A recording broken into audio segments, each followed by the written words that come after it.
Price load. എല്ലാവർക്കും ക്രിസ്തുയേശുവിൻ്റെ നാമത്തിൽ എൻ്റെ സ്നേഹവന്ദനത്തെ അറിയിക്കുന്നു. എല്ലാവരെയും ദൈവം അനുഗ്രഹിക്കട്ടെ. ഒരിക്കൽ കൂടെ തിരുവചനവുമായി നിങ്ങളുടെ മുമ്പാകെ ആയിരിക്കാൻ ദൈവം തന്ന അവസരത്തിനായിട്ട് സ്തോത്രം ചെയ്യുന്നു. ഇന്ന് നാം ചിന്തിക്കാൻ പോകുന്നത് യേശു ക്രിസ്തുവിൻ്റെ ക്രൂശുമരണത്തിന് തൊട്ട് മുമ്പ് നടന്ന ഒരു സംഭവവുമായി ബന്ധപ്പെട്ടാണ് നമ്മൾ ചിന്തിക്കുവാനായിട്ട് ആഗ്രഹിക്കുന്നത്. അതിനെ അടിസ്ഥാനമാക്കി ഒരു വേദഭാഗം നമുക്ക് വായിക്കാം. ലൂക്കോസിൻ്റെ സുവിശേഷം 23-ാം അധ്യായം അതിൻ്റെ 11-ാമത്തെ വാക്യം. ഹെരോദാവ് തൻ്റെ പടയാളികളുമായി അവനെ പരിഹസിച്ച് നിസ്സാരനാക്കി ശുഭ്രവസ്ത്രം ധരിപ്പിച്ച് പീലാത്തോസിൻ്റെ അടുക്കൽ മടക്കി അയച്ചു. പ്രാർത്ഥിക്കാം. ഞങ്ങളുടെ ദൈവമേ, തിരുവെഴുത്തുകൾക്കായി സ്തോത്രം. ഈ വചനം കർത്താവേ ഞങ്ങളോട് സംസാരിക്കും. ദൈവത്തിൻ്റെ വചനം ജീവനും ചൈതന്യമുള്ളതാകിയാൽ സ്തോത്രം. കേൾക്കുന്ന ഓരോ ജീവിതങ്ങളുടെ മേലും ദൈവം അത്ഭുതം ചെയ്യണമേ. ഇപ്പോൾ കർത്താവ് ഈ വചനം കേൾക്കുന്നവരെയും പിന്നീട് ഈ വചനം ശ്രദ്ധിക്കുന്നവരെയും കർത്താവ് അനുഗ്രഹിക്കണമേ. ഈ വചനത്താലും തുടർന്ന് കേൾക്കുന്ന എല്ലാ ദൈവ ആലോചനയാലും ഈ പ്രിയപ്പെട്ടവരും എല്ലാവരും അനുഗ്രഹിക്കപ്പെടട്ടെ കർത്താവേ. പ്രാർത്ഥന കേട്ടതുകൊണ്ട് സ്തോത്രം. യേശു ക്രിസ്തുവിൻ്റെ തന്നെയുള്ള നാമത്തിൽ തന്നെ ആമേൻ.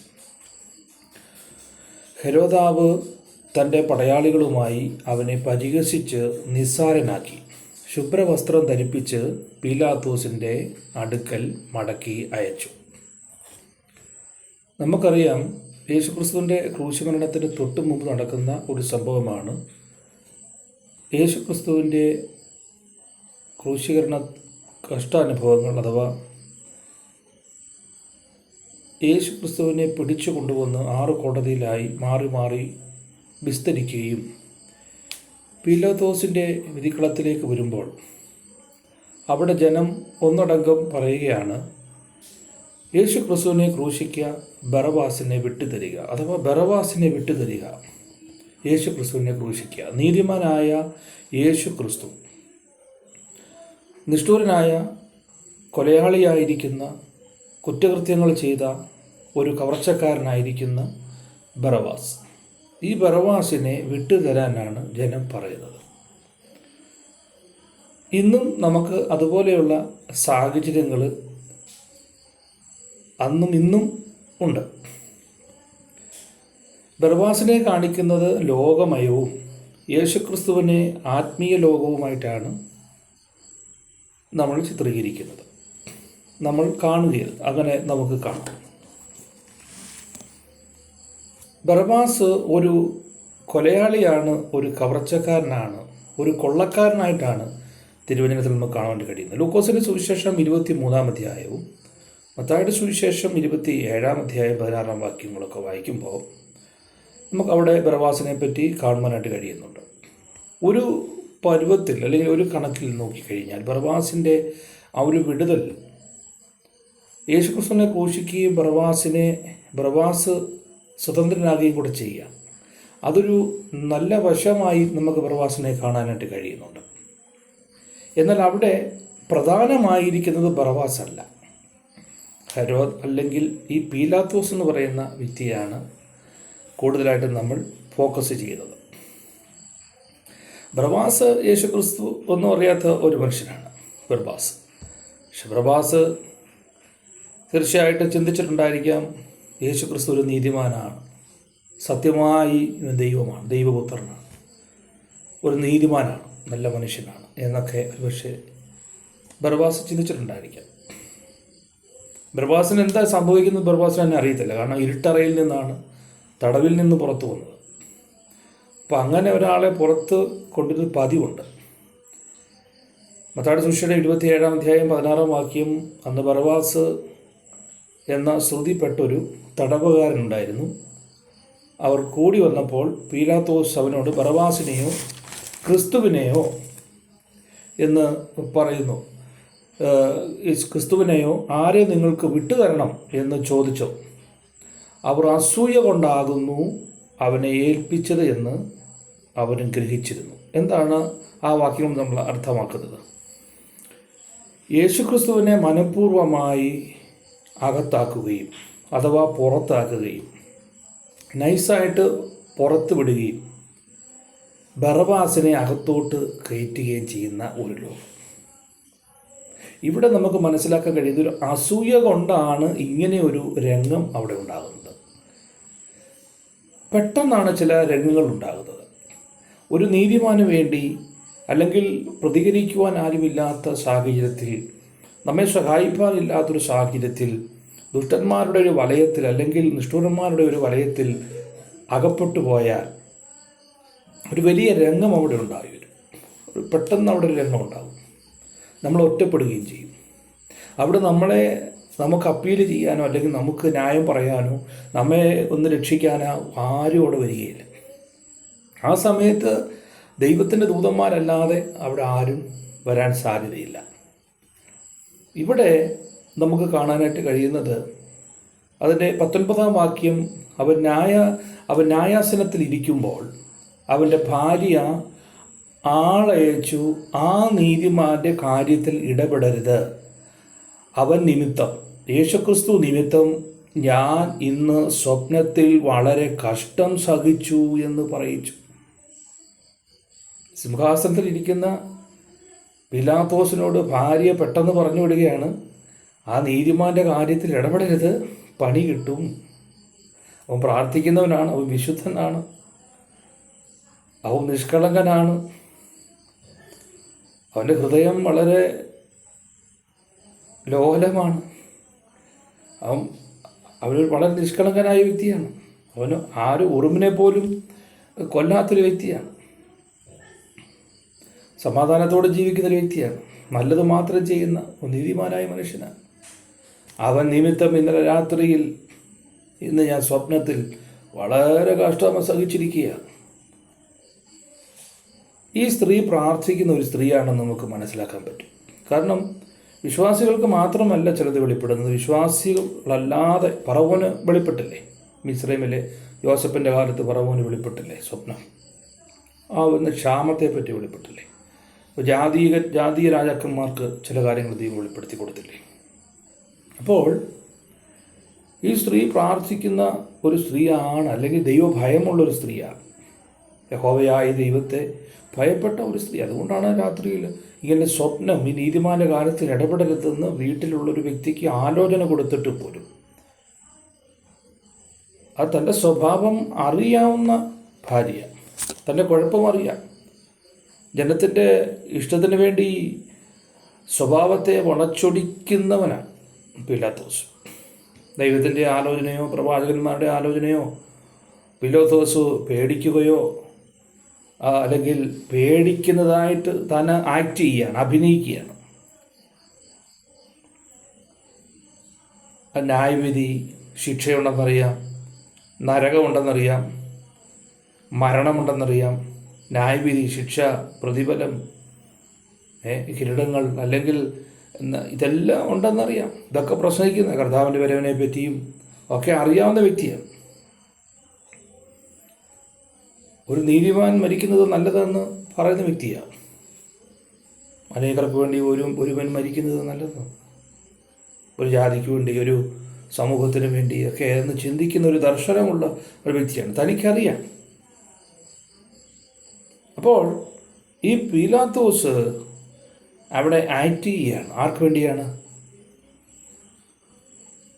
എന്തോ നീതിമാന്മാരെ അല്ലെങ്കിൽ നീതിമാനെ ഒഴിവാക്കാൻ ആ ഭാര്യ പറഞ്ഞിട്ട് പോലും തനിക്കൊരു മാറ്റം ഉണ്ടായില്ല. സ്വന്തം ഭാര്യയെ പോലും തള്ളിക്കളഞ്ഞിട്ട്, ആ വാക്കിനെ പോലും തള്ളിക്കളഞ്ഞിട്ട് നീതിമാനെ കൊല്ലുന്നതിന്, ക്രൂശീകരിക്കുന്നതിന് കൂട്ടുനിന്ന ഒരു ഇസ്രായേൽ ജനതയുടെ അല്ലെങ്കിൽ പീലാത്തോസ് അവരുടെ നടുവിൽ ഒരു നേതാവായിട്ട് അനീതി ചെയ്യുന്നുണ്ട്, പക്ഷേ അറിയുന്നില്ല. അനീതി ചെയ്യുന്ന ഒരു നേതാവായിട്ട്, ഒരു രാജാവായിട്ട് അവിടെ വാഴുന്നതായിട്ട് കാണാൻ കഴിയുന്നു. ഇതിൽ വലിയൊരു ദൂത് ഒളിഞ്ഞു കിടപ്പുണ്ട് ഈ വാക്യത്തിൽ. എനിക്ക് ഈ വചനം വെളിപ്പെട്ടപ്പോൾ ഒരു ചെറിയ വാക്യമാണ് എനിക്ക് വെളിപ്പെട്ടത്. അതേ സ്ഥലത്തിൽ വിശദീകരിക്കാനായിട്ട് ദൈവം സഹായിച്ചു. ചില പ്രത്യേക വ്യക്തികളെ പ്രീതിപ്പെടുത്തുവാനാണ്. എത്ര ഹീനകാര്യം ചെയ്യുന്നവനാണ് നേതാവ് അല്ലെങ്കിൽ രാജാവ്. പീലാത്തോസ് ഉദാഹരണത്തിന്, പണ്ടൊരു കാലത്ത് യോഹന്നാൻ്റെ കാലത്ത് ഒരു നൃത്തം ചെയ്തതിൻ്റെ പേര് രാജ്യത്തിൻ്റെ പകുതിയോളം തരാമെന്ന് പറഞ്ഞ ആൾ, അത് ഹെരോദാവാണ്. ഹെരോദാവ് അന്തിപ്പാസ്, ഹെരോദാവ് അഗ്രിപ്പ, ഹെരോദാവ് രണ്ടാമൻ അഗ്രിപ്പ, അങ്ങനെ 3 ഹെരോദാക്കന്മാരുണ്ട് ബൈബിളിൽ. അങ്ങനെ യേശുക്രിസ്തുവിൻ്റെ യോഹന്നാൻ്റെ കാലഘട്ടത്തിൽ ജീവിച്ചിരുന്ന വ്യക്തിയാണ്. അവൻ്റെ പാപം രഹസ്യങ്ങളെ വെളിപ്പെടുത്തിയപ്പോൾ, അവൻ്റെ രഹസ്യപാപങ്ങളെ യോഹന്നാനെ വെളിപ്പെടുത്തിയപ്പോൾ, അത് വിളിച്ചു പറഞ്ഞപ്പോൾ അവന് മാനസാന്തരപ്പെടാൻ മനസ്സില്ലാതെ, കുറ്റബോധമില്ലാതെ. പ്രിയരെ, നമ്മൾ ദൈവവചനം കേൾക്കുമ്പോൾ, ദൈവാലോചന കേൾക്കുമ്പോൾ, അല്ലെങ്കിൽ വലിയവരോ ചെറിയവരോ ഒന്നും ഇല്ലാതെ ഏത് വ്യക്തി ദൂത് പറഞ്ഞാലും ആ ദൂതിൻ്റെ പുറത്ത് നമ്മൾ ഏറ്റെടുത്താൽ, നമ്മുടെ ജീവിതത്തെ ക്രമീകരിച്ചാൽ, നാം പാപങ്ങളെ മറച്ചു വയ്ക്കാതെ ഏറ്റു പറഞ്ഞെങ്കിൽ നമ്മൾ അനുഗ്രഹിക്കപ്പെടും. വീണ്ടും പാപത്തിൽ നമ്മൾ ചെയ്തിട്ട് ഏറ്റു പറഞ്ഞ് തുടരുകയല്ല, പാപത്തെ വിട്ടൊഴിഞ്ഞ് ജീവിക്കുകയാണ്, പാപത്തെ ഉപേക്ഷിച്ച് ജീവിക്കുകയാണ്. തുടരുവാൻ കഴിയാത്ത അവസ്ഥയിലേക്ക് വരണം. ഇവിടെ യോഹന്നാൻ്റെ തലയാണ് എടുത്ത് നമുക്ക് കാണാൻ കഴിയുന്നത്. ഇപ്പം ദൈവത്തിൻ്റെ വചനം പ്രകാരം പറയുന്ന വചനം കേട്ടെടുക്കുവാനോ അംഗീകരിക്കുവാനോ കഴിവില്ലാത്ത രാജാക്കന്മാർ അന്നും ഇന്നും ഉണ്ട്, നേതാക്കന്മാരുണ്ട്. വചനം ദൈവമാണ്. വചനത്തെ അംഗീകരിക്കുന്നവൻ, വചനത്തെ അനുസരിക്കുന്നവൻ എത്ര കേട്ടിട്ടും അനുസരിക്കുന്നില്ലെങ്കിൽ ദൈവത്തോടും ദൈവവചനത്തോടും അവൻ വിരോധിയാണ്, അഥവാ ദൈവത്തിൻ്റെ ശത്രുവാണ്. അതൊരു ആക്റ്റാണ്, അത് അഭിനയമാണ്. ജനത്തിൻ്റെ മുമ്പിൽ അംഗീകാരം കിട്ടാൻ ചില സാമ്പത്തിക നേട്ടങ്ങൾ, അല്ലെങ്കിൽ തൻ്റെ ഭരണകാലം ഏറ്റവും ശുഭകരമായി നടത്തപ്പെടുവാൻ ജയത്തോടെ നടത്തണം. അത് കഴിഞ്ഞ് രാജ്യവും ഭരണവും എല്ലാം പോയാലും ഒരു വിഷയവും തനിക്കില്ല. ആ താൽക്കാലിക ആ വിജയത്തിനു വേണ്ടി, ചില ക്രമീകരണത്തിന് വേണ്ടി നീതിമാനെ ഒതുക്കുകയാണ്. പ്രാർത്ഥന, സത്യസന്ധതയും പ്രാർത്ഥനയും ഒതുക്കി മറച്ചു കളയുന്നു. ഭാര്യ പലവട്ടം ഇത് ഉപദേശിച്ചിട്ടുണ്ട്. അച്ഛാ, ഇത് ശരിയല്ല, തൻ്റെ ഭരണം ശരിയല്ല, അച്ഛൻ ഭരിക്കുമ്പോൾ കുറച്ചുകൂടെ ശ്രദ്ധിച്ച് ഭരിക്കണം.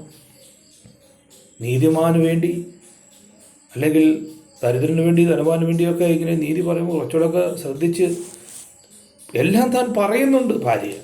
ഭാര്യയ്ക്ക് ഭയമാണ്, തൻ്റെ സ്വഭാവം അറിയാവുന്ന ഭാര്യയ്ക്ക് ഭയമാണ്. സ്വപ്നത്തിൽ ബുദ്ധിമുട്ടിച്ച കാര്യം, കഷ്ടം അനുഭവിച്ച കാര്യം ഭാര്യ വളരെ ബുദ്ധിമുട്ടിലൂടെ കടന്നു പോകുന്നു എന്ന് പോലും മനസ്സിലാക്കാതെ, എൻ്റെ ഭാര്യയാണ്, എൻ്റെ ഭാര്യ ബുദ്ധിമുട്ടിലൂടെ കടന്നു പോവുകയാണ്, ഞാനിങ്ങനെ പോയാൽ പറ്റത്തില്ല. മറ്റുള്ളവരുടെ നേട്ടത്തിന് വേണ്ടി, മറ്റുള്ളവരുടെ സുഖത്തിന് വേണ്ടി, സന്തോഷത്തിന് വേണ്ടി നീതിമാനെ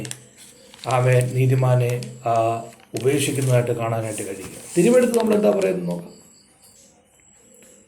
ഇപ്പം ജനത്തിൻ്റെ മുമ്പിൽ ആ ഭക്തിയുടെ, അല്ലെങ്കിൽ ഒരു രാജാവാണ്, അല്ലെങ്കിൽ താനൊരു നേതാവാണ് എന്ന് കാണിച്ചുകൊണ്ട്, സത്യത്തെയും നേരും ഒക്കെ കാറ്റിൽ പറത്തിക്കൊണ്ട് തൻ്റെ പാപത്തിൽ തുടരുന്ന ഒരു നേതാവ്, തൻ്റെ സ്വഭാവത്തെ, അല്ലെങ്കിൽ തൻ്റെ സ്വന്തം ഇഷ്ടത്തിന് മുൻപോട്ട് പോകുന്ന ഒരു നേതാവിനെയാണ് നമുക്കിവിടെ കാണാനായിട്ട് കഴിയുന്നത്. പുറപ്പാട് പുസ്തകം 23-ാം അധ്യായം നാം 1-ാം വാക്യം വായിക്കുമ്പോൾ അവിടെ ഒരു യഹോവയായ ദൈവം ഒരു കൽപ്പന കൊടുക്കുന്നുണ്ട്.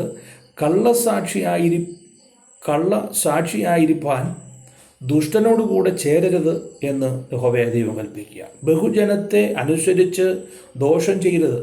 നീ ബഹുജനത്തെ അനുസരിച്ച് ബർവാസിനെ വിട്ടുതരിക, യേശുവിനെ ക്രൂശിക്കുക, ഇത് നിലവിളിക്കുക. ജനത്തിൻ്റെ മുഖമെല്ലാം വാടുന്നു, മുഖം ക്ഷീണിക്കുന്നു, രാജാവിനെ കാണുമ്പം പിണങ്ങിയിരിക്കുന്നു.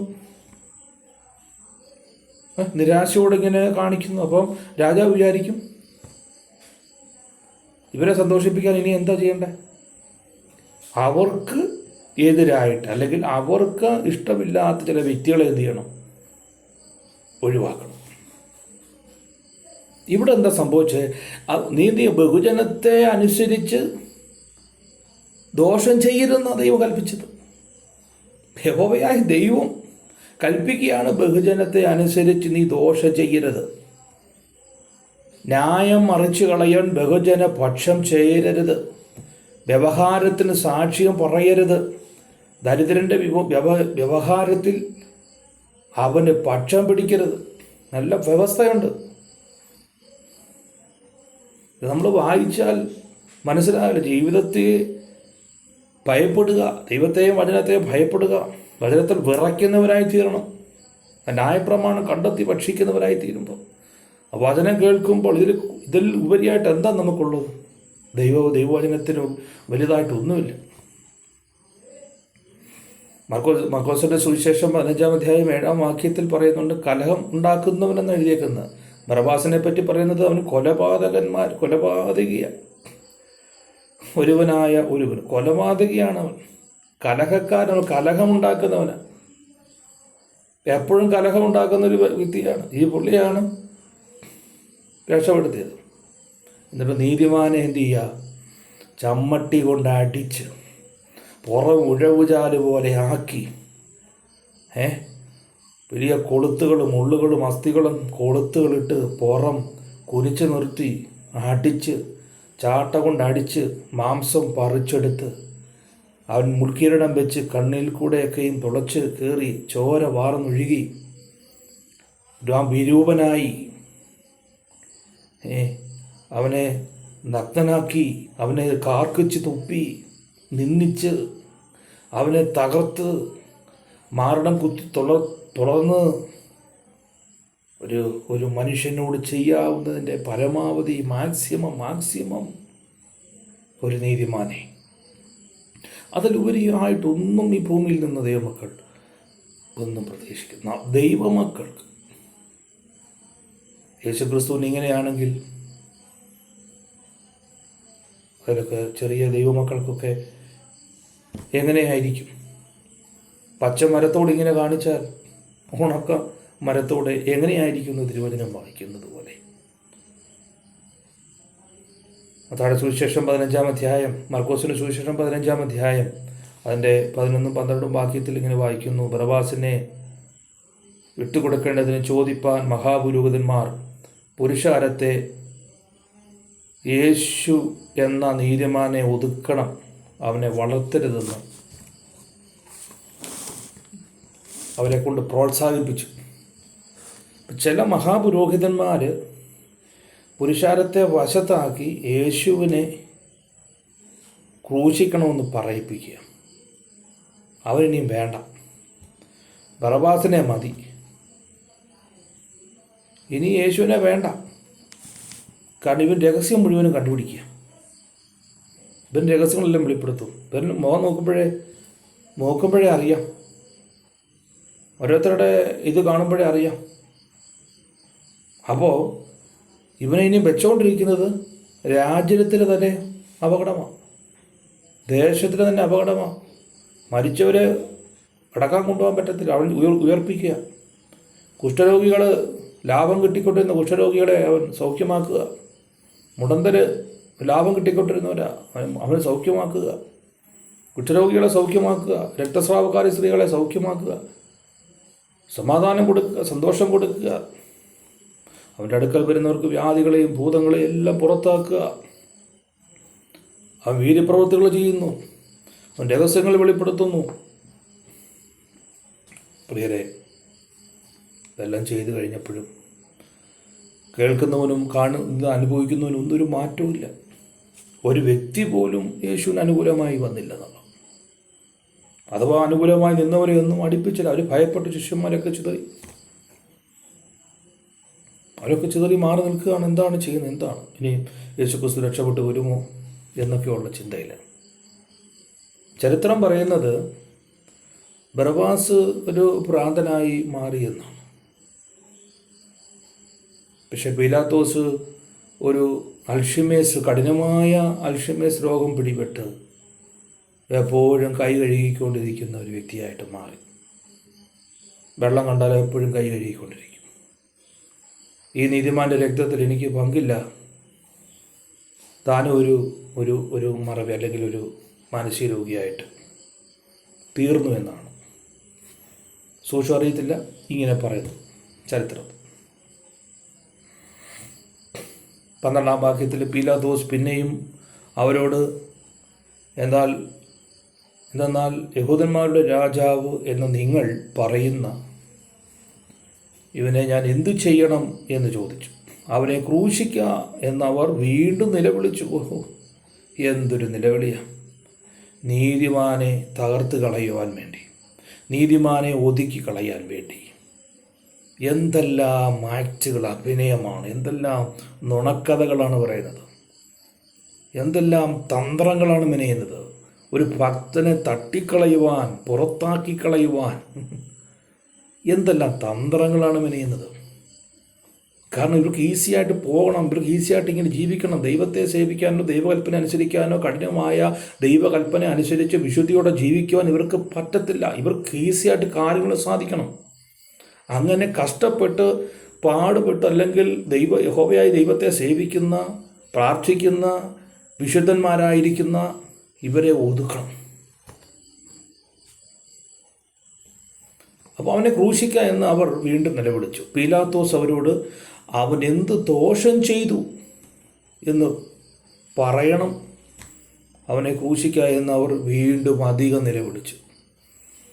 ആരവാരം അധികമാകുന്നതല്ലാതെ ഒരു കാര്യം നടക്കാതെ വന്നപ്പോൾ അവസാനം അത് സമ്മതിച്ചു കൊടുക്കുക. പലരും പിണങ്ങാതിരിക്കാൻ, പലരും തന്നെ വിട്ടുപോകാതിരിക്കാൻ, പല ബന്ധങ്ങളും തകർന്നു പോകാതിരിക്കാൻ, ഒരുപാട് പേരെക്കാളും ഒരുവനെ മാറ്റുന്നത് അല്ലെങ്കിൽ ഒരുവനെ ഒതുക്കുന്നത് നല്ലതാണ്.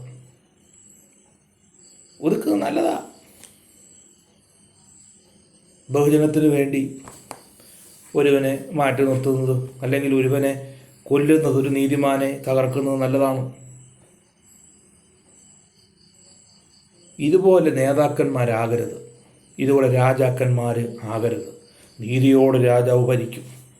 ഒരു രാജാവ് വരും, നമ്മുടെ കർത്താവ് മടങ്ങി വരും ഈ ലോകത്തെ ഭരിപ്പാൻ, നീതിയോടെ ഭരിപ്പാൻ.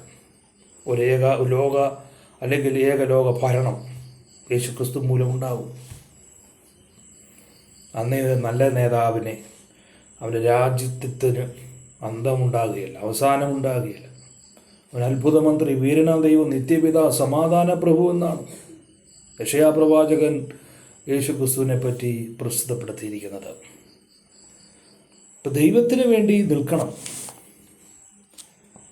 നീതിമാന് വേണ്ടി നമ്മൾ നിൽക്കണം, നിലകൊള്ളണം. ദൈവത്തിനൊരു സ്തോത്രം. ദാവീദ് രാജാവ് ഇസ്രായേലിനെ ഭരിച്ചപ്പോൾ ദൈവം കൊടുത്ത നിശ്ചല കൃപകൾ, ദാവീദിന് വേണ്ടി കൊടുത്ത ചില കൃപാവരങ്ങളുണ്ടായിരുന്നു, ചില അഭിഷേകങ്ങളുണ്ടായിരുന്നു, ചില നിയോഗങ്ങളുണ്ടായിരുന്നു. ആ ഇസ്രായേലിനെ 40 വർഷം ദാവീദ് ഭരിച്ചത് സ്വന്തം ആലോചന കൊണ്ടല്ല. അവൻ യഹോവയുടെ ആലോചനയ്ക്ക് ശുശ്രൂഷ ചെയ്തെന്ന യഹോവയുടെ ആലോചനയ്ക്ക്, ദൈവത്തിൻ്റെ ആലോചനയ്ക്ക് ശുശ്രൂഷ ചെയ്തു. മനുഷ്യൻ്റെ ഇഷ്ടത്തിനോ സ്വന്തം ഇഷ്ടത്തിനോ അല്ല താൻ ശുശ്രൂഷ ചെയ്തത്, രാജ്യം ഭരിച്ചത്. എൻ്റെ ഹൃദയപ്രകാരമുള്ള മനുഷ്യനെന്ന് ദാവീദിന് മാത്രമേ ഉള്ളൂ പേര്. നമ്മൾ പറയുന്നതല്ല, ദാവീദിന് മാത്രമേ പേര് കിട്ടിയിട്ടുള്ളൂ, വേറെ ആർക്കും ആ പേര് കിട്ടിയിട്ടില്ല, അതിനും അർഹരുമല്ല. ദാവീദിന് മാത്രമേ ഒരു രാജാക്കന്മാരിൽ അല്ലെങ്കിൽ ഹൃദയപ്രകാരമുള്ള മനുഷ്യനെന്ന് പേര് ലഭിച്ചിട്ടുള്ളൂ. നമുക്ക് തോന്നും ചിലരെ കണ്ടു കഴിഞ്ഞാൽ ഹൃദയപ്രകാരമുള്ള മനുഷ്യനാണെന്ന് നമുക്ക് തോന്നും, ചില രാജാക്കന്മാരെ നേതാക്കന്മാരെ കണ്ടാൽ. പക്ഷേ അവർ വെളിച്ചദൂതൻ്റെ വേഷം ധരിക്കും. ചില രാജാക്കന്മാർ അവരുടെ ഭരണം കണ്ടു കഴിഞ്ഞാൽ നല്ല ഭരണമാണ്, നമ്മുടെ ഇലക്ഷനൊക്കെ വരുന്ന പോലെ, വോട്ട് ചോദിക്കാൻ വരുന്നത് പോലെ നല്ല ഭരണം കാഴ്ചവെക്കാം എന്നൊക്കെ തോന്നിപ്പോകും. പക്ഷേ വളരെ ക്യാബിനറ്റ് അല്ലെങ്കിൽ വളരെ ബുദ്ധിപൂർവമായിട്ടുള്ള ഭരണ നീക്കങ്ങളാണ്, വളരെ തന്ത്രപരമായ തന്ത്രങ്ങളാണ് ഇതിൽ, കുതന്ത്രങ്ങളും തന്ത്രങ്ങളുമാണ് ഇതിൽ കാണുന്നത്. ഇതൊരു രാജാവിന് ഒരു ആത്മീയത വേണമെന്ന് പറയുന്നത് അതുകൊണ്ടാണ്. പണ്ട് രാജാക്കന്മാർ ആലോചന ചോദിച്ചത് പ്രവാചകന്മാരിൽ നിന്നും ഉപദേഷ്ടാക്കന്മാരിൽ നിന്നാണ്. ഇന്ന് രാജാക്കന്മാർ ഒരാലോചന ചോദിക്കാറില്ല, സ്വന്തം ഇഷ്ടപ്രകാരമാണ്. അന്ന് നന്നായിട്ട് ആലോചന ചോദിക്കുന്ന രാജാക്കന്മാരുണ്ട്, അവർക്ക് നന്നായി ഭരിക്കുന്നുമുണ്ട്. ആരുടെയും അഭിപ്രായം കേൾക്കാതെ ഒരു കാര്യം ചെയ്യരുത്. ആരുടെയും ഒരാളുടെ കാര്യം, ഒരാളുടെ വാക്കുകൾ നമ്മൾ കേൾക്കണം. ഭാര്യയുടെ വാക്കല്ലേ ഒരു പ്രാവശ്യം കേൾക്കണം, അല്ലെങ്കിൽ മക്കളുടെ വാക്ക് കേൾക്കണം, അല്ലെങ്കിൽ മന്ത്രിമാരുടെ വാക്കുകൾ കേൾക്കണം, അല്ലെ ഉപദേഷ്ടാക്കന്മാരുടെ വാക്ക്, അല്ലെ പ്രവാചകന്മാരുടെ വാക്ക്, അല്ലെ ദൈവത്തിൽ നിന്ന് പ്രാപിക്കണം. ഇത് പറയുകയും ചെയ്യും, പ്രാപിക്കത്തുമില്ല. ദൈവത്തിന് നല്ല വചനം വായിച്ച്, ദൈവത്തിന് ന്യായപ്രമാണം ഉണ്ടല്ലോ, അതിനകത്ത് തന്ത്രങ്ങളുണ്ടല്ലോ, അതിൻ്റെ അകത്ത് പ്രമാണങ്ങളുണ്ടല്ലോ. ഇവിടെ ദാവീദിൻ്റെ ഭരണകാലത്ത് ദാവീദ് 40 വർഷം ഇസ്രായേലിനെ അടക്കി ഭരിച്ചു, കൈമെടുക്കോടെ ഭരിച്ചു. എന്താ കാര്യം? ദൈവത്തിൽ നിന്നും അവൻ പ്രാപിച്ച കൃപയാണ്. ഇന്ന് അഭക്തിയുടെ വേഷം അല്ലെങ്കിൽ ഭക്തിയുള്ള വേഷം രാജാക്കന്മാർക്കുണ്ട്, അല്ലെങ്കിൽ അവർ നല്ലവരാണ്, നീതിയുള്ള രാജാവാണെന്ന് തോന്നിക്കുന്ന തരത്തിലുള്ള ആഡംബരങ്ങളും അധികാരങ്ങളും അവർക്കുണ്ട്. നമുക്കറിയാം 2 തിമോഥെയോസ് ലേഖനം 3-ാം അധ്യായം അതിൻ്റെ 1-ാമത്തെ വാക്യം, അന്ത്യകാലത്ത് ദുർഘട സമയങ്ങൾ വരും എന്നറിയുക. മനുഷ്യർ സ്വസ്നേഹികളും ദ്രവ്യാഗ്രഹികളും വമ്പ് പറയുന്നവരും അഹങ്കാരികളും ദൂഷകന്മാരും അമ്മയപ്പന്മാരെ അനുസരിക്കാത്തവരും അഹങ്കാരികളും ദൂഷകന്മാരും അമ്മയപ്പന്മാരെ അനുസരിക്കാത്തവരും നന്ദി കെട്ടവരും അശുദ്ധന്മാരും വാത്സല്യമില്ലാത്തവരും ഇണങ്ങാത്തവരും ഏഷണിക്കാരും അജിതേന്ദ്രിയന്മാരും ഉഗ്രന്മാരും സൽഗുണദോഷികളും ദ്രോഹികളും ധാർഷ്ട്യക്കാരും നിഗളുകളുമായി ദൈവപ്രിയമില്ലാതെ ഭോഗപ്രിയന്മാരായി ഭക്തിയുടെ വേഷം ധരിച്ച് അതിൻ്റെ ശക്തിയെ ത്യജിക്കുന്നവരായിരിക്കും എന്ന് അപ്പോസ്തലനായ പൗലോസ് പ്രവചിച്ചിരിക്കുകയാണ്. തൻ്റെ പ്രവചന വാക്യമാണ്. ഇതുപോലെ സംഭവിക്കും, അന്ത്യകാലത്ത് സംഭവിക്കാൻ പോകുന്നത് താൻ പ്രവചിച്ചിരിക്കുകയാണ്. തൻ്റെ വെളിപ്പാടിൻ്റെ ആധിക്യത്താൽ ആത്മാവിൻ്റെ ശക്തിയോടെ വെളിപ്പെടുത്തി എഴുതിയിരിക്കുകയാണ്. അന്ത്യകാലത്ത് ദുർഘട സമയങ്ങൾ വരുമെന്നറിയുക.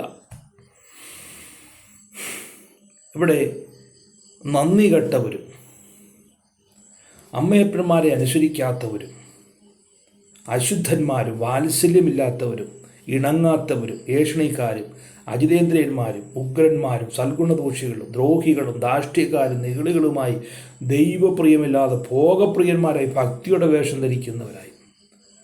പ്രിയരെ, രാജാക്കന്മാരിൽ നേതാക്കന്മാരിൽ നമുക്ക് കാണേണ്ടത്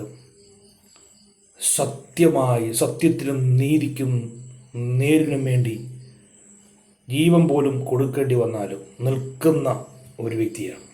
അതുകൂടെ സത്യസന്ധരായ ജീവിതം കൂടെ കാണും. എൻ്റെ മെസ്സേജൊക്കെ നിങ്ങൾ ശ്രദ്ധിച്ചിട്ടുണ്ടായിരിക്കും. നിങ്ങൾ വേറെ എവിടെ നോക്കിയാലും ഈ മെസ്സേജ് കിട്ടത്തില്ല. എന്ന് പറഞ്ഞാൽ ഞാൻ വലിയ മെസ്സേജ് പറയുന്ന വ്യക്തിയെന്നോ അല്ലെങ്കിൽ വലിയ വെളിപ്പാടുള്ള വ്യക്തിയൊന്നും അല്ല. ഞാൻ ഒരു സാധാരണ ഒരു വ്യക്തി തന്നെയാണ്.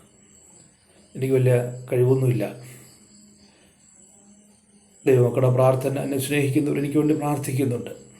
അതാണ് എൻ്റെ ബലം. ഇങ്ങനെ വെളിപ്പെടുന്ന ചില വാക്യങ്ങൾ എടുത്ത് പറയുന്നേ ഉള്ളൂ. ഹൃദയത്തിൽ അത്രയ്ക്ക് വേദനകളുകൊണ്ടാണ് ഞാനിത് പറയുന്നത്. ഞാൻ ഇത്ര സമയം വെറുതെ പറയുകയല്ല, ഹൃദയത്തിലെ വേദന കൊണ്ട്. ഇവിടെ നമുക്ക് മനസ്സിലാക്കാനായിട്ടൊരു ബറബാസിനെ തക്കതായ ശിക്ഷ കൊടുക്കേണ്ട വ്യക്തിയാണ്. തക്കതായ ശിക്ഷ കൊടുത്ത് മാനസാന്തരത്തിന് അവസരം ഒരുക്കി കൊടുത്ത് അവരുടെ നല്ല വ്യക്തിയായി പുറത്തു കൊണ്ടുവരേണ്ട ഉത്തരവാദിത്വം ഈ രാജാവിനുണ്ട്. അവനൊരു രൂപാന്തരപ്പെട്ടൊരു നല്ല വ്യക്തിയായിട്ട് കൊണ്ടുവരേണ്ട ഉത്തരവാദിത്വം ഈ നേതാവിന്, ഈ രാജാവിനുണ്ട്. നമുക്കറിയാം, ഒത്തിരി ദുഷ്ടന്മാരുടെ ഇടയിൽ ഒരു വിശുദ്ധനോ വിശ്വസ്തനും ഉണ്ടെങ്കിൽ അവന് അധികം കാലം അവിടെ പിടിച്ചിരിക്കാനും പറ്റത്തില്ല. അവിടെ നിൽക്കാൻ പറ്റത്തില്ല, അങ്ങനെയുള്ളവരെ അവിടെ നിൽക്കത്തില്ല. അതുപോലെ നീതിമാന്മാരുടെ ഇടയിൽ എത്ര ദുഷ്ടന്മാർക്കും എത്ര നാൾ വരെയും നീതിമാന്മാരെ പോലെ കഴിയാൻ പറ്റും. അവരെ തിരിച്ചറിയാൻ പറ്റത്തില്ല. കർത്താവായ യേശു ക്രിസ്തു പറയുന്നുണ്ട്, കൊയ്ത്തോളം വളരട്ടെ. കർത്താവ് നെല്ലിനെ ശേഖരിക്കും, പതിരിനെ നശിപ്പിച്ച് തീരിട്ട് ചുട്ടുകളയുമെന്നാണ് വചനം പറയുന്നത്. കൊയ്ത്തോളം വളരട്ടെ എന്നാണ് പറയുന്നത്. അപ്പോൾ ഈ കൊയ്ത്തിൻ്റെ ഇടയിൽ ഈ പതിര് കൊണ്ട്, അല്ലെങ്കിൽ ഈ എന്താ പറയുന്നത്, കള കൊണ്ട് വിതയ്ക്കുന്ന രാത്രിയിലാണ്, നമ്മൾ ഉറങ്ങിക്കിടക്കുമ്പോൾ. അപ്പോൾ രാജാവിന് ആലോചന കൊടുക്കുന്ന ശക്തികൾ, ദുഷ്ടശക്തികൾ, അതിന് ഈ കള വിതച്ചു കഴിഞ്ഞാൽ പിന്നെ അതിന് നല്ലോണം വളരാൻ പറ്റത്തില്ല, അത് തിരിച്ചറിയാൻ കഴിയത്തില്ല. കർത്താവ് പറഞ്ഞത്, നെല്ലും പതിരും കളയും നെല്ലും ഒന്നിച്ച് വളരട്ടെ, കൊയ്യുന്നൊരു സമയമുണ്ടല്ലോ, ഞാൻ കൊയ്യും, ആരും ആ കര തടുക്കത്തില്ല. അത് നല്ലത് ശേഖരിച്ചു വയ്ക്കും, ബാക്കിയുള്ളത് തീയിലിട്ട് ചുട്ടുകളയും. അതാണ് അന്ത്യകാലം. അവിടെ ശിക്ഷയുണ്ട്. ഇവിടെ മടങ്ങി വരുവാൻ അവസരം കൊടുക്കാതെ സ്വന്തമായി ഭരണം നടത്തി രാജ്യത്തെ ഭരിച്ച് ജനത്തെ വഴിതെറ്റിക്കുന്ന നിലയിൽ ശിക്ഷയില്ല, ന്യായവിധിയില്ല, ഉപദേശമില്ല, മനുഷ്യൻ്റെ നന്മയ്ക്ക് വേണ്ടിയോ രാജ്യത്തിൻ്റെ നന്മയ്ക്ക് വേണ്ടിയോ ഒന്നും അവിടെ ചെയ്യുന്നില്ല. ചിലരുടെ പ്രീതി കിട്ടാൻ, ചിലരുടെ സന്തോഷത്തിന് വേണ്ടി, ചിലരുടെ സംരക്ഷണത്തിന് വേണ്ടി യേശുവിനെ ക്രൂശിക്കുവാൻ സമ്മതം കൊടുക്കുകയാണ് പീലാത്തോസ് ചെയ്യുന്നത്. ഇവിടെ നമുക്ക് മനസ്സിലാക്കുവാനായിട്ട് കഴിയുന്നത്, ഒരു അസൂയ കൊണ്ടാണ് പീലാത്തോസ് ചെയ്തിരിക്കുന്നത്. ജനത്തിൻ്റെ അസൂയ മൂത്ത് പ്രാന്താകുക എന്ന് കേട്ടിട്ടുണ്ട്. അസൂയ മൂത്ത് പ്രാന്തായി കഴിഞ്ഞാൽ എന്തും ചെയ്യും. ഭാര്യ ഭർത്താവിനോട് അസൂയപ്പെടാം, ഭർത്താവ് ഭാര്യയോട് അസൂയപ്പെടാം, മക്കളോട് അസൂയപ്പെടാം. പെരുന്തച്ഛനെപ്പറ്റി നമുക്കറിയത്തില്ലേ, പെരുന്തച്ഛൻ മാതാവ്. ഇത് ഇന്നത്തെയൊക്കെ ലോകം. എല്ലാവർക്കും അങ്ങോട്ടും ഇങ്ങോട്ടും അസൂയപ്പെടാം. ശൗല് ദാവീദിനെ അസൂയപ്പെട്ടില്ലേ? യോസഫിൻ്റെ സഹോദരന്മാർ യോസഫിനോട് അസൂയപ്പെട്ടില്ലേ? ദാനിയേലിൻ്റെ ശുശ്രൂഷയും ദാനിയേലിൻ്റെ ഭരണവും അവൻ്റെ അവസ്ഥയും കണ്ടപ്പോൾ മറ്റുള്ളവർക്ക് അവനോട് അസൂയ തോന്നിയില്ലേ? അബ്രഹാമിൻ്റെ വളർച്ച കണ്ടപ്പോൾ ജാതീയ രാജാക്കന്മാർക്ക് അസൂയ തോന്നിയില്ലേ? യാക്കോബിനെ കണ്ടപ്പോൾ ലാവാൻ്റെ തലമുറകൾക്ക്, ആൺമക്കൾക്ക് അസൂയ തോന്നിയില്ലേ? അപ്പോൾ അസൂയ, ജലസി അന്നു മുതൽ ഇങ്ങോട്ടുണ്ട്. അത് പൂർണ്ണമാകുന്നത് യേശുക്രിസ്തുവിൻ്റെ, അല്ലെങ്കിൽ ഈ കാലഘട്ടത്തിൽ കൂടെ യേശുക്രിസ്തുവിൻ്റെ മരണത്തോടു കൂടെ അതിൻ്റെ ശരിക്കും ആ അസൂയയുടെ ആ ശക്തി ദൈവം ഉപയോഗിക്കുന്ന, ദൈവം അനുഗ്രഹിക്കുന്ന, ദൈവത്തിൻ്റെ നന്മ പ്രാപിക്കുന്ന ഒരു നീതിമാനെ തകർത്ത് ഇല്ലായ്മ ചെയ്യുവാൻ അവൻ്റെ കൂടെ ദൈവം മാത്രമേ ഉള്ളൂ എന്ന് മനസ്സിലാക്കാൻ കഴിയും. അവിടെ മനസ്സിലാക്കണം, ദൈവം മാത്രമേ ഉള്ളൂ. നീതിമാൻ്റെ കൂടെ ദൈവമുണ്ട്, ദൂതന്മാരുണ്ട്, ദൈവത്തിൻ്റെ സൈന്യമുണ്ട്, പ്രാർത്ഥിക്കുന്നവരുണ്ട്, വിശ്വസ്തന്മാരുണ്ട്. ദാവീദ് 16-ാം സങ്കീർത്തനത്തിൽ വായിക്കുന്നുണ്ടല്ലോ, ഭൂമിയിലുള്ള വിശുദ്ധന്മാരോ അവരെനിക്ക് ശ്രേഷ്ഠന്മാരാണ്. ഭൂമിയിലുള്ള വിശുദ്ധന്മാർ അവരെനിക്ക് ശ്രേഷ്ഠന്മാരുള്ള ദൈവദാസന്മാരാണെന്ന്. ഇപ്പം യഹൂദന്മാരുടെ രാജാവ് വിട്ടു തരുവാൻ സമ്മതമോ എന്ന് ചോദിച്ചതിന് അവൻ പിന്നെയും അവനെ വേണ്ട, ബറബ്ബാസിനെ മതി എന്ന് നിലവിളിച്ചു. ബറബ്ബാസോ ഒരു കവർച്ചക്കാരനായിരുന്നു എന്ന് യോഹന്നാന്റെ സുവിശേഷം 18-ാം അധ്യായം 40-ാം വാക്യത്തിൽ പറയുന്നുണ്ട്. തിമോഥെയോസിനോട് നമ്മൾ ചോദിച്ച തിമോഥെയോസിനോട് പൗലോസ് അപ്പോസ്തലൻ തിമോഥെയോസിനോട് പറയുകയാണ്, 1 തിമോഥെയോസ് 6:11 വാക്യം, നീയോ ദൈവത്തിൻ്റെ മനുഷ്യനായുള്ളവേ, അത് വിട്ടോടി നീതി, ഭക്തി, വിശ്വാസം, സ്നേഹം, ക്ഷമ, സൗമ്യത എന്നിവ പിന്തുടരണം. നീ ഇവ വിട്ടോടണം. നീ നീതിമാനായിട്ട് ജീവിക്കണം. നീ ഒരു നീതിമാനാണ്. നീതിമാൻ്റെ പ്രാർത്ഥന ദൈവം കേൾക്കുന്നത്. അവന് മാത്രമേ മറ്റുള്ളവരെ കാണാൻ കഴിയത്തുള്ളൂ. നീതിമാന് മാത്രമേ മറ്റുള്ളവരുടെ വേദനകളും ഭാരങ്ങളും മനസ്സിലാക്കാൻ കഴിയത്തുള്ളൂ. ആ നീതിമാൻ്റെ അടുക്കലേക്ക് ജനം ഓടി വരികയുള്ളൂ. ആ നീതിമാൻ്റെ അടുക്കലാണ് ദൈവം ശ്രദ്ധിക്കുന്നത്. ഒരു നീതിമാനെയാണ് ശ്രദ്ധിക്കുന്നത്. വചനം പറയാം, നീതിമാനെ രക്ഷിപ്പാനല്ല പാവി രക്ഷിപ്പാനാണ് വരുന്നതെന്ന് പറയുന്നുണ്ടെങ്കിലും അതൊരു ഭാഗമാണ്. പക്ഷെ ദൈവം നീതിമാൻ്റെ പ്രാർത്ഥന കേൾക്കുന്നതാണ്, നീതികെട്ടവൻ്റെ പ്രാർത്ഥനയല്ല.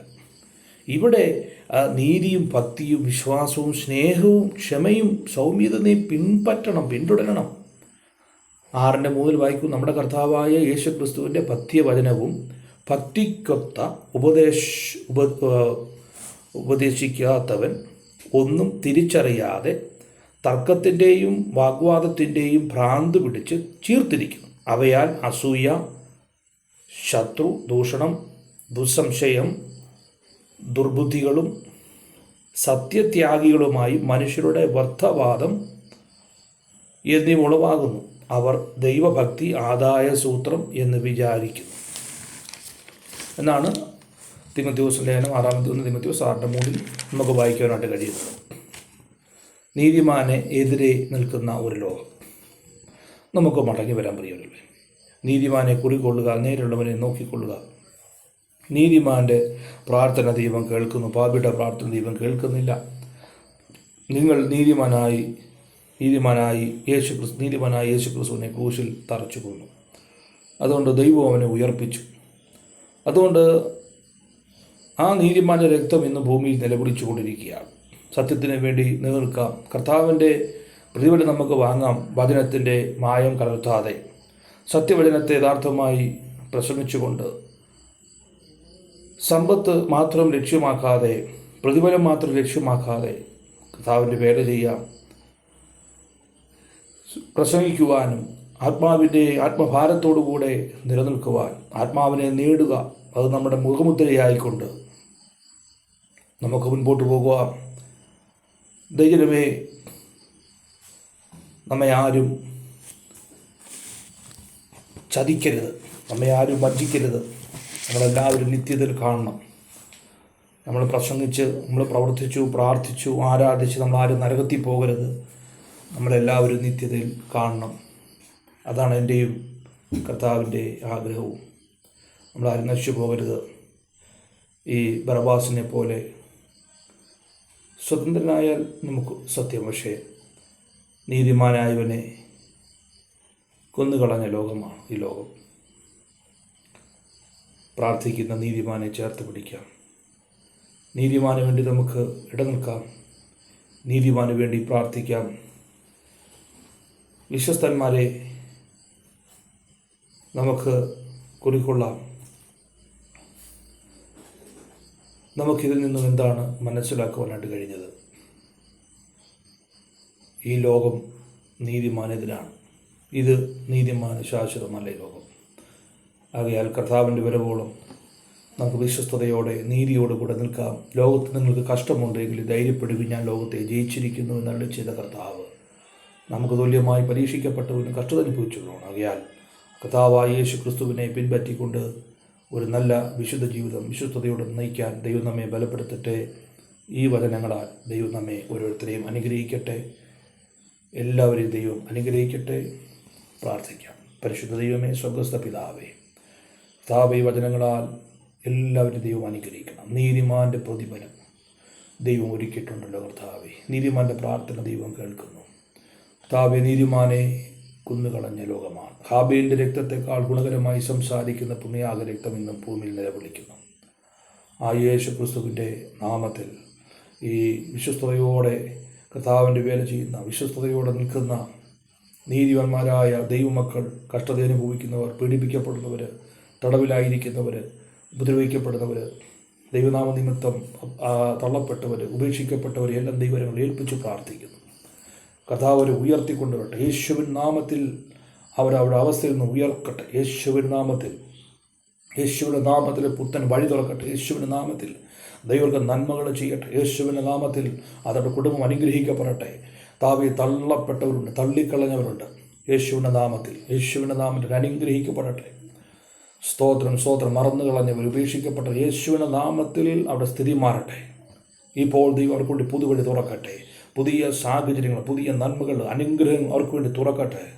യേശുവിൻ്റെ നാമത്തിൽ 3-ാം ദിവസം ഉയർപ്പുള്ളതുപോലെ ക്രൂശിക്കപ്പെട്ട യേശു ക്രിസ്തുവിനെ കല്ലറയിൽ അടയ്ക്കപ്പെട്ട യേശു ക്രിസ്തു 3-ാം ദിവസം ഉയർത്തതുപോലെ താവേ 3-ാം ദിവസം ഒരു ഉയർപ്പുള്ളതുപോലെ പ്രിയപ്പെട്ടവർക്കൊരു ഉയർപ്പ്, ഒരു ആത്മീയ ഉയർപ്പ്, ഒരു എഴുന്നേൽപ്പ് ദൈവം കൊടുക്കട്ടെ. യേശുവിൻ നാമത്തിലെ കുടുംബങ്ങളെ, വ്യക്തികളെ അനുഗ്രഹിച്ച് പ്രാർത്ഥിക്കുന്നു. പ്രാർത്ഥന കേട്ടതുകൊണ്ട് സ്തോത്രം. യേശു ക്രിസ്തുവിൻ്റെ ധന്യമുള്ള നാമത്തിൽ തന്നെ ആമേൻ. എല്ലാവരെയും ദൈവം അനുഗ്രഹിക്കട്ടെ. എൻ്റെ പ്രസംഗം കേട്ട് ക്ഷമയോടെ ഇരുന്ന് എല്ലാവരെയും ദൈവം അനുഗ്രഹിക്കട്ടെ. സ്തോത്രം. വിളിക്കുക, നിങ്ങൾക്ക് വേണ്ടി പ്രത്യേകം ഞങ്ങൾ പ്രാർത്ഥിക്കാം. സ്തോത്രം.